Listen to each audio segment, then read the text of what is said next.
does it happen? But we're disappointed with the nature of it, because the one thing that was pride us, I think that's the first goal we've conceded in 5 games, I think. To not see it through and lose to and draw to a goal like that, then we're got to be disappointed. But if somebody said in these awful times that we would have took 4 points from our first 2 games, then I would have accepted it. But we're disappointed that we didn't see it through. Scott Wilson. Hi, Steve. On the flip side, though, your 2 substitutes have obviously linked up really well for your goal, and it just shows you that in terms of attacking options, Andy and Dwight could both be pretty important players in the next couple months. Yeah, I mean, all of the squad are. I mean, all of a sudden we've played 2 games and we've got a few niggles already, and thank goodness the rule came in about the 5 substitutions, because the players. I mean, and we're just talking to Dean there as well. He's got the same thing. Although that's their 3rd game. So it's great to have the 2 of them available. I've said all along, for week after week with Dwight. Let's hope he can get fit, and with Andy. They've both been played, but the 3 months hopefully has done them the world of good. So I was delighted that the way they've linked up. As we always know, Dwight has been a goal scorer all his career, so I'm pleased for him tonight. Chris Wolf, The Athletic. Hi, Steve. You said about the couple of niggles there. How are Matt Ritchie and Isaac Hayden? What are the issues? They're both soft tissue. We'll have to wait and see, but the 2 of them are genuine and honest. So to come off, we hope we've caught it that it is more precautionary. But of course, you have to err with caution. So we'll see how they are.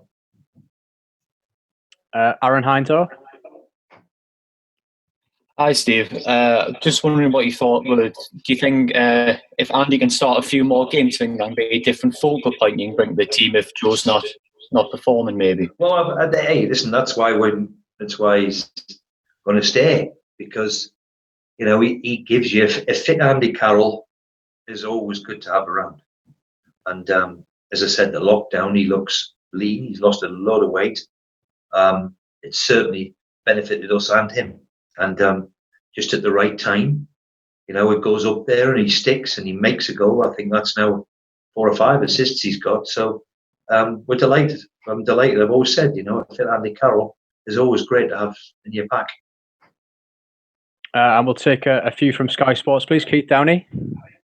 Yes, Steve, apologies if you've been asked this already. Alan St-Maximin again tonight looked phenomenal. He looks like he's leaned out as well, like you were saying about Andy. Just how important will he be in the remaining games?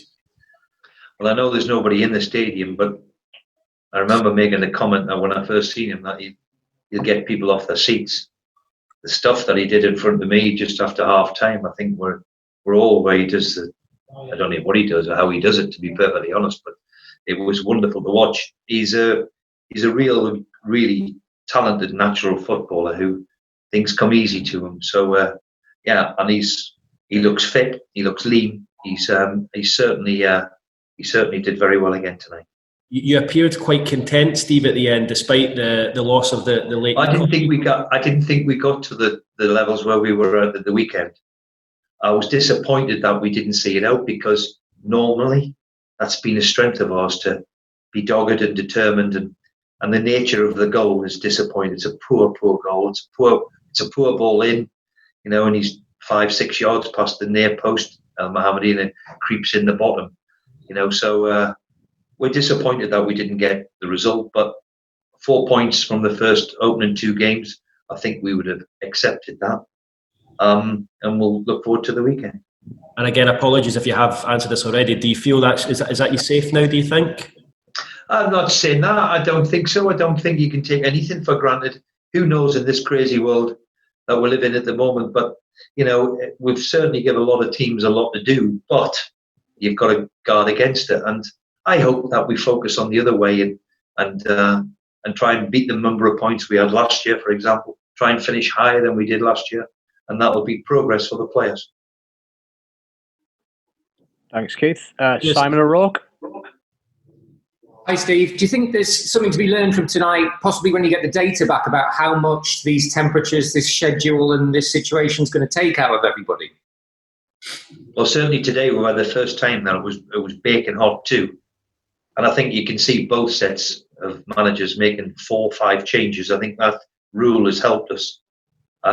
Because let's be fair, the players have had practically 3 months, which is unprecedented for them. You can do as much running, gym work, road work, bike, to keep yourself in a physical condition. But there's nothing quite like playing football. But look, a lot of work has been gone in behind the scenes to get us this way. Thankfully, we're seeing some football, but it is going to be difficult. And of course, the doctors, sports scientists, nutritionists, all the stuff that we've got at the club now is going to be crucial over the next 4 weeks, because you'll start to see, I'm sure, people picking up niggles and injuries because basically, have been underprepared. Lee Ryder, Chronicle. Hi, Steve. Andy Carroll, a lot was made of why you bought him in. I guess with 5 assists to his name this season, that's probably helped you get a big haul of points, which has kept you away from danger. Yeah. I mean, look, that's why we brought him to the club. He's had a huge influence, not just on the pitch, but what he gives you inside the dressing room. Now it's a mature Andy Carroll, who, let's be fair, he wants Newcastle to do well.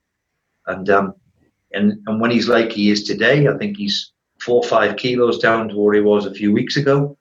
He looks in good nick. Touch wood. I just hope that his ankle stays well, and he stays well. And if he does that, we'll all be delighted. Last few, please, fellas. We'll go back to Scott Wilson. Yeah, hi Steve. Just on Dwight, I mean, he's obviously had a pretty wretched time of it in the last 12 months, really, with injuries and everything. And I mean, was there times when you kind of despaired of it and wondered if you were going to get him back fit? And well, I always hoped. I mean, I think I put it on record. I've tried to buy him 3 times. When I've been in the Championship, the first one in your list is Dwight Gale because of his natural finishing. So I was disappointed when I came in and when we went to China and he's injured. I've said all along I've wanted him to stay fit because the way he scores a goal today, he's got that crucial thing of being able to score a goal in a knack. And when you've got that, you don't lose it. So let's hope he stays fit. Last 2, Miles Starforth. Meet there, Miles.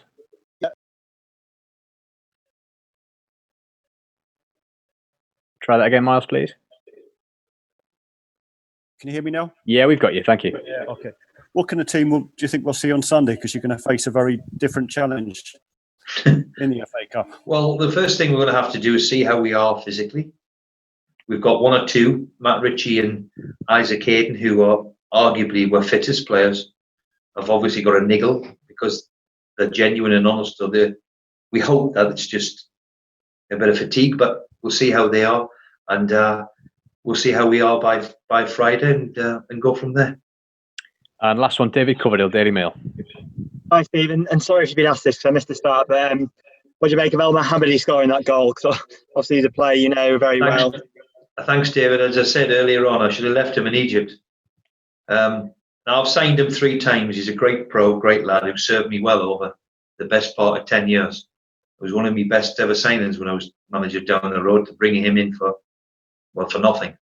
And I think I paid a few quid for him when I took him to Hull. So, but these things, how often these things bite you? But we're disappointed with the goal because it was a poor corner, and he's headed it 6 yards past the near post, which unfortunately the goalkeepers let it go through him. So.